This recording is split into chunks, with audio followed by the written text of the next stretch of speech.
Bom dia, boa tarde, boa noite, amigo, torcedor e sócio do Clube de Regatas Vasco da Gama e Vasco da Gama SAF. Muitas pessoas, amigas ou não, às vezes me perguntam por que insisto em falar sobre a administração do Vasco, ao invés de analisar os jogos do time. Simples. Enquanto não nos concentrarmos em consertar o que acontece fora de campo, o que acontece dentro do campo nunca será resolvido. Ou seja, enquanto estivermos fazendo cagadas fora de campo, e o Vasco há décadas se especializou nisso, jamais conquistaremos vitórias capazes de nos manter em evidência. E o lugar de destaque deixa rastros que atraem investidores, permitindo a aplicação de recursos no elenco e também incentivam o crescimento quantitativo da torcida. A constância faria a organização ser respeitada, mas hoje somos um mau exemplo como entidade desportiva, porque não conseguimos dar continuidade a boas práticas administrativas e financeiras.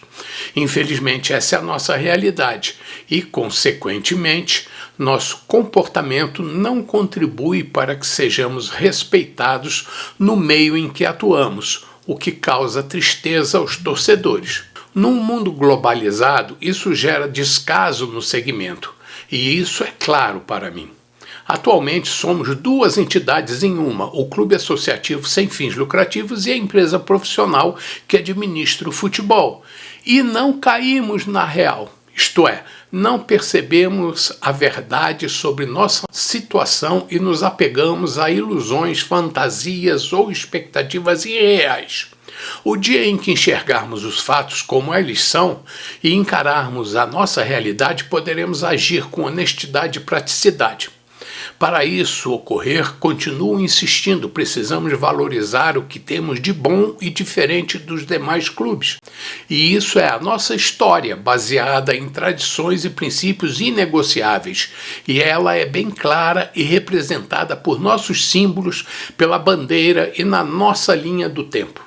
Mas, infelizmente, toda boa história e tradição atrai também usurpadores, e nesse nosso mundo a ganância é um desejo que ignora limites éticos e na busca de riquezas materiais, políticos travestidos de bons samaritanos usam nossos símbolos e princípios.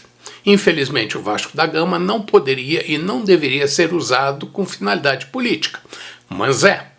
E existe um segmento que se especializou em usurpar princípios em proveito próprio. E esse segmento, por incrível que pareça, se disfarça de defensor dos fracos e oprimidos.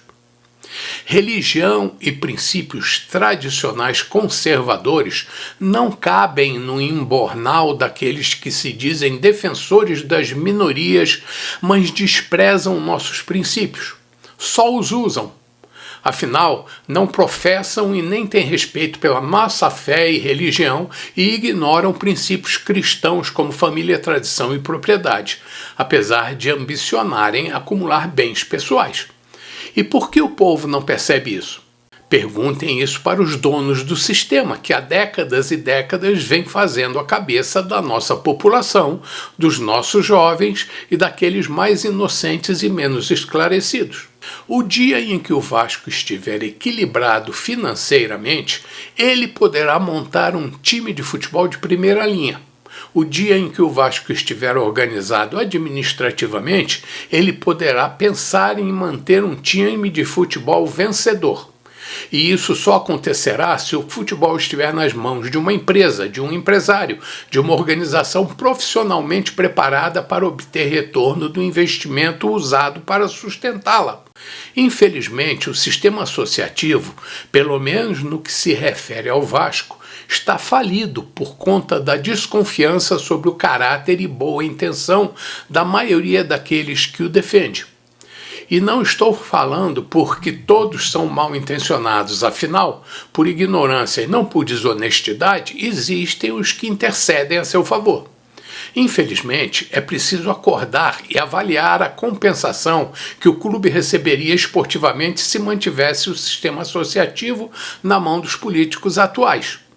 Dentre eles existem os que chamam os investidores, empresários e colaboradores de aproveitadores, mas a realidade é que as entidades vencedoras no mundo capitalista livre estão nas mãos de pessoas competentes, o que não quer dizer que as pessoas não possam aplicar seus recursos no que quiserem.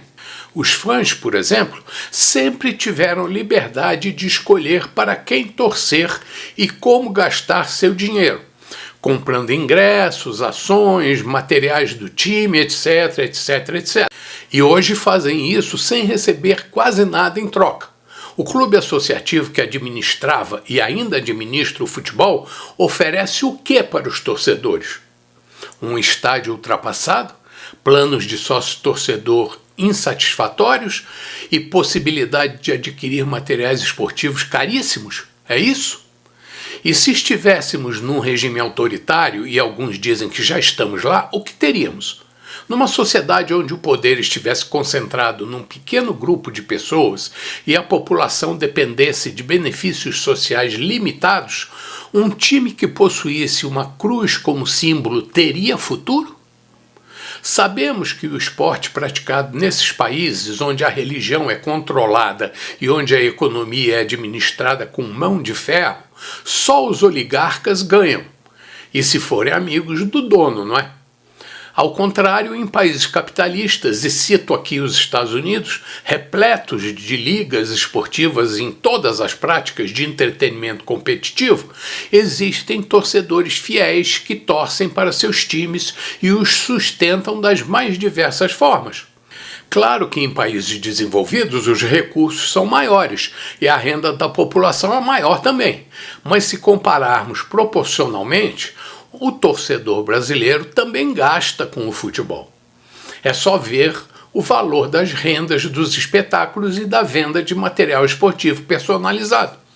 E se o futebol não rendesse boa grana, todas as instituições, sejam as que administram o esporte, sejam as que fornecem material ou patrocinam o segmento, já teriam deixado o país.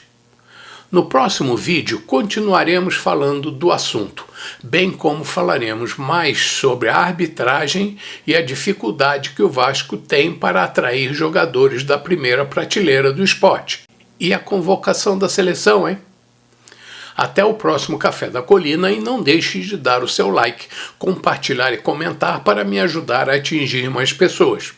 Estamos aqui todas as terças e quintas, às 7h30 da manhã. E se quer que fale de um assunto específico, então me diga. Bom dia, boa tarde, boa noite, amigo, torcedor e sócio do Clube de Regatas Vasco da Gama e Vasco da Gama SAF.